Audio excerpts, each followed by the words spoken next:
My name's Joel Janikowski, and I make stuff. And it's really fun, too. This is a story about my past, and my friends, and the last couple of months making my final album.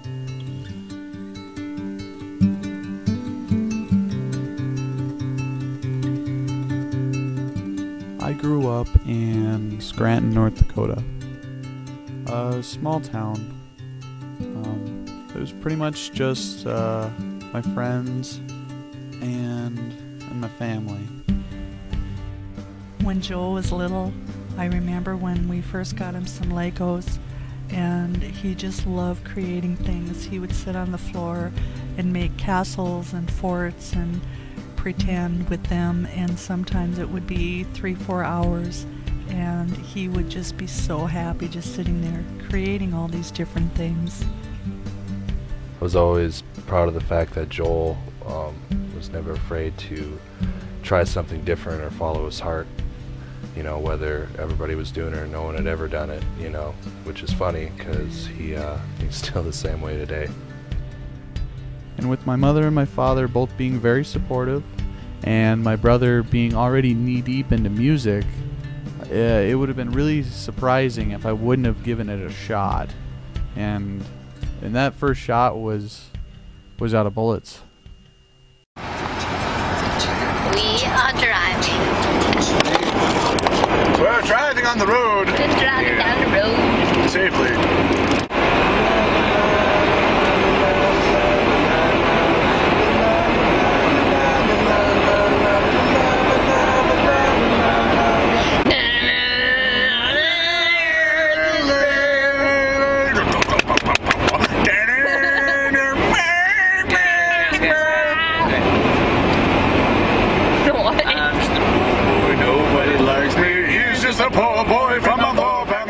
Out of Bullets consisted of Jill Moman, Travis Moman, and myself. We were just kids who grew up in the same small town together, and as things panned out, we became a band. In May of 2006, we had our first performance, and after that, I was hooked.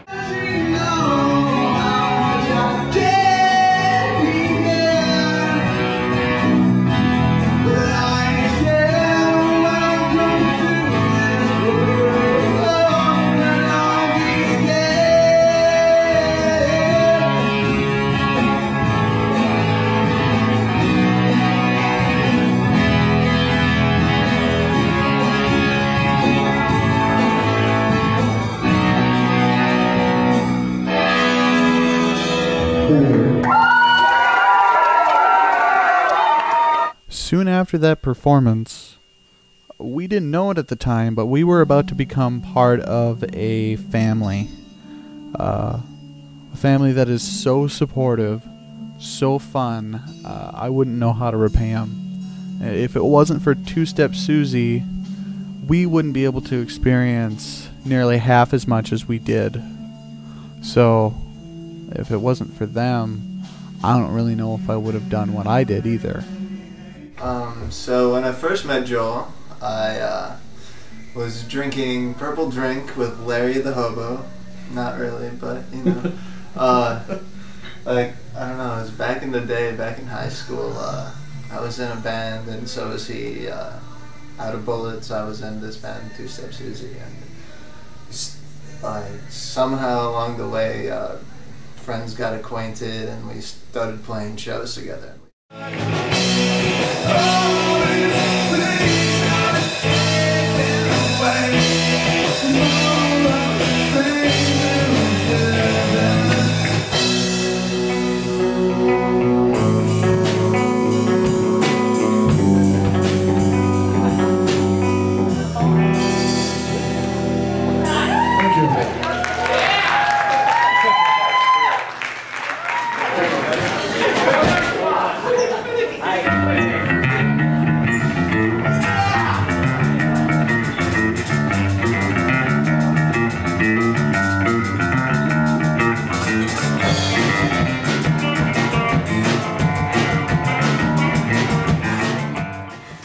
that's kind of when, you know, the bond between those two bands started to blossom.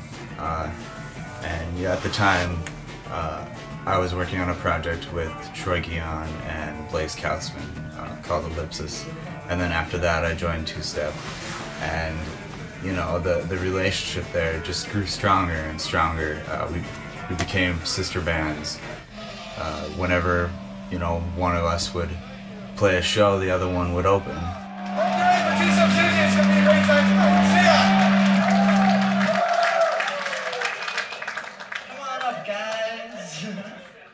So after playing together for about a year, Troy Guion, the guitarist of Two Step Susie, joined Out of Bullets as well, which really helped out a lot.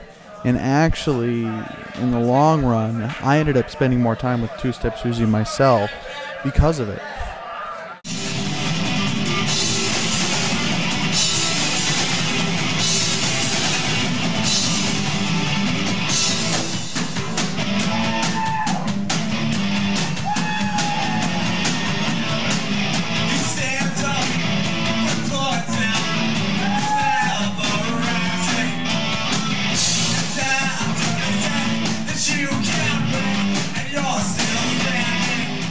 You know, eventually Joel went on to record 2 of our albums, our self-titled album, and then Late Nights and Early Mornings. Record!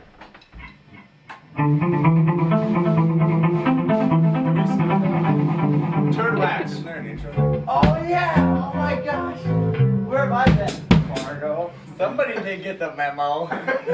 Shut up, Brittany. What is wrong with I you thought you people? guys were so feminine before this song. This song of all songs.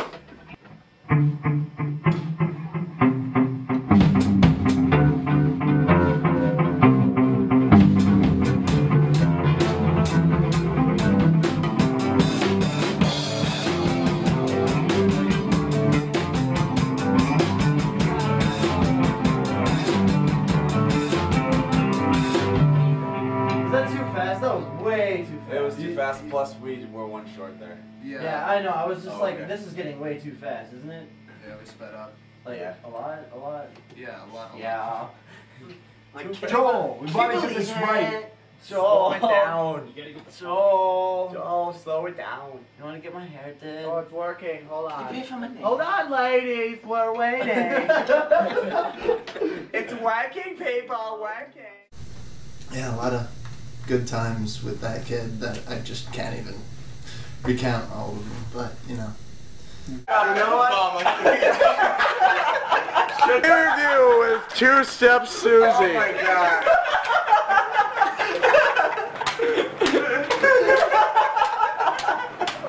Anyways.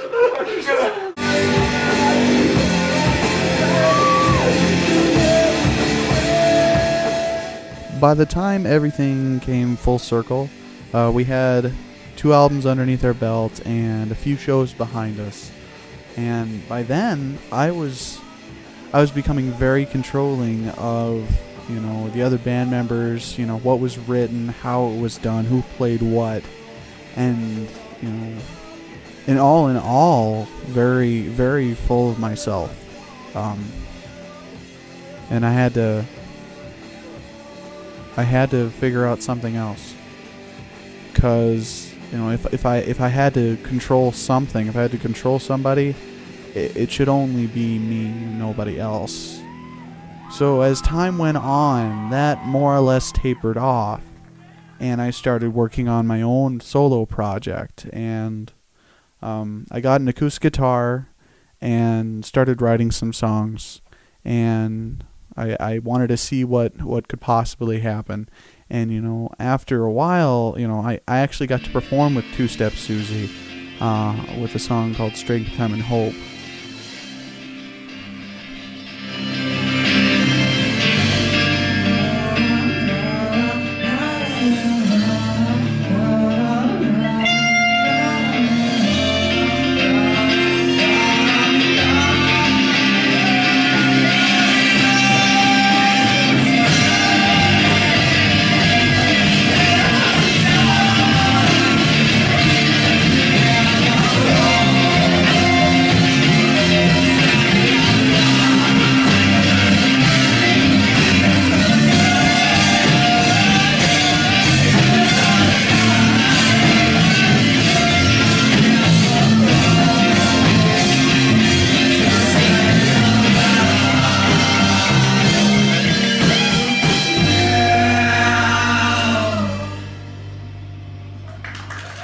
after that, it really made me realize that, maybe I could continue, with just myself. Maybe I could just keep expressing myself and maybe do it in a better way. Maybe do it in a more humble way. So for the next 1.5 to 2 years, I just recorded music, and I wrote music, and recorded more music. And by the end, I had 2 albums done, Unseen Visions and Circles. And it really helped me understand myself a lot more, and it taught me how to cope with problems better, to cope with myself better. So really, it was more of a self-medicating experience.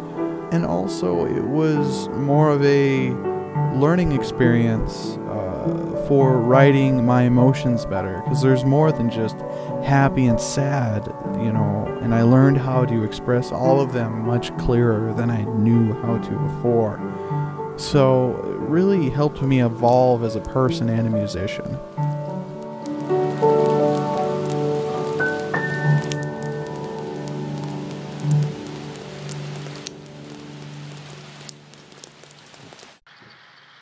Joel's music is just wonderful. I mean, just the things he sings about and the music he makes and writes, and I mean, it's stuff everyone can relate to and has gone through and will go through, I guess, if you're not quite there yet. I don't know. I don't know. I kind of wish I knew where he gets his inspiration, his content, pretty much. He seems like such an easygoing, laid-back kind of guy that some of the stuff I hear him sing about, it just kind of blows my mind, but it makes sense, So after 2 CDs, I was invited by Alone in Cadence through Dan Hansen to do a tour to open for them during the summer of 2008. And through there, I met so many people and got to really be part of something that was a lot bigger than me, definitely.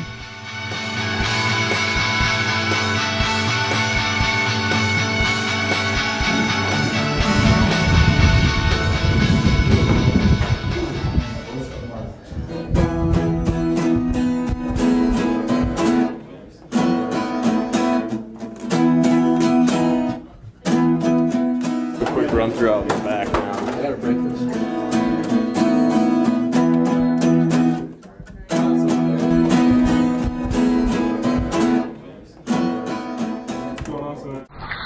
What? I'm sweaty. Yeah. Because we have no air conditioning in our minivan, so we have to sweat profusely from one place to another. Yeah, so I'm kind of sweaty. I need a towel. She's kind of turned into the mom on trips because I can't button my own buttons on my wrist. Hey, where you at? So, yeah. We are going to Grand Forks right now. I got a huge zit on my face. And we're going to play some music. Alright, here we go.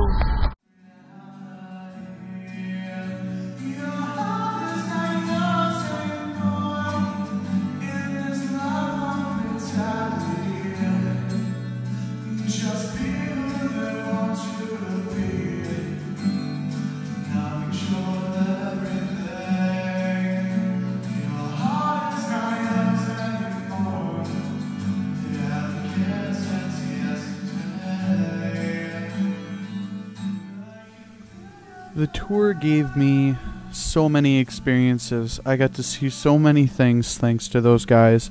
I got to meet so many people. But there was one thing I really never could conquer, which was the compliment. Someone telling you that they enjoy what you do is a form of inspiration, and it's a gift that really you can't give back no matter how hard you try.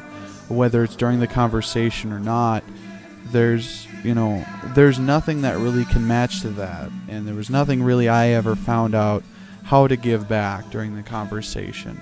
It felt like such a selfish act.